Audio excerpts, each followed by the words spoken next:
When you look at real historic battles, there's usually something dramatic going on. A lot of bold outflanking manoeuvres, a sudden thrust at the enemy's weak point, a commander that's doing something that makes historians sagely say, yes, very clever. But when you put those same battles on the tabletop, well, everyone just sort of shuffles about a bit, really.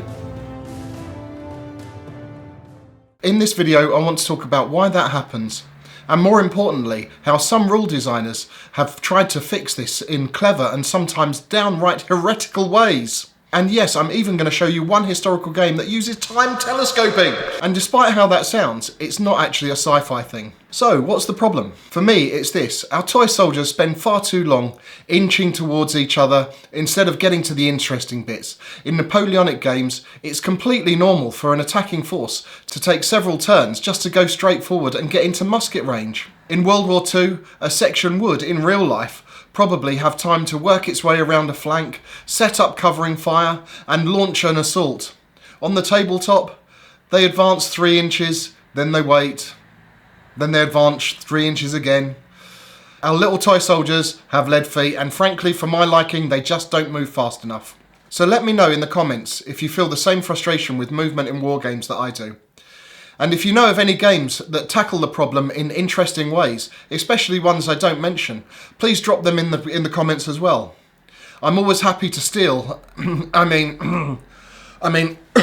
learn from other people's good ideas. To be fair, there are some absolute heroes out in the hobby that have tried to make our miniature laggards pick up the pace a bit. First up is Chain of Command. This is by Richard Clark of Two Fat Lardies. So instead of deploying units on one table edge and another table edge or fixed zones, Chain of Command uses jump-off points.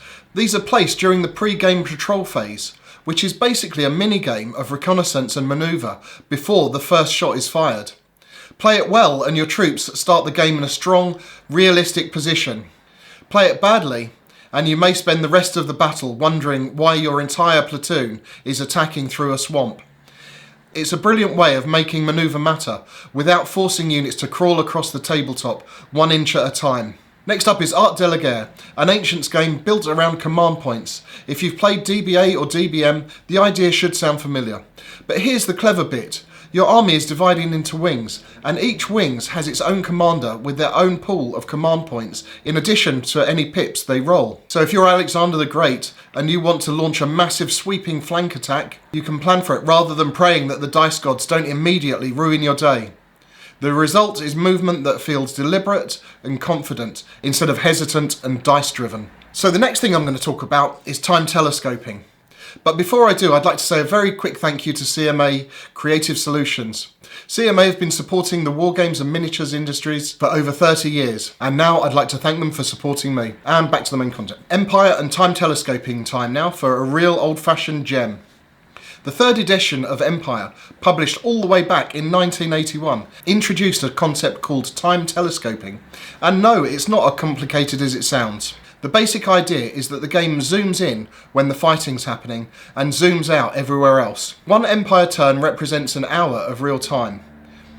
If 2 formations are locked in combat, you resolve that with detailed tactical turns. Firefights, charges, morale, the whole lot. But units that aren't engaged, they keep marching, they keep redeploying, they still matter. So instead of the whole battlefield just grinding to a halt because 2 battalions are arguing over a hedgerow, the rest of the army continues to move at a realistic operational pace. This is a fantastic solution to a problem we still struggle with today. And finally, now we arrive at the most radical answer of all, Crossfire by Artie Conliffe. Crossfire doesn't just tweak movement, it throws the whole idea of traditional move and turns out the window. There are no fixed turns, there are no measured distances, units move from terrain piece to terrain piece, hedge to building, building to woods, representing short, frenetic infantry bounds under fire. As long as your actions succeed, you keep going, but the moment you fail, or your enemy interrupts you and pins you, initiative instantly flips.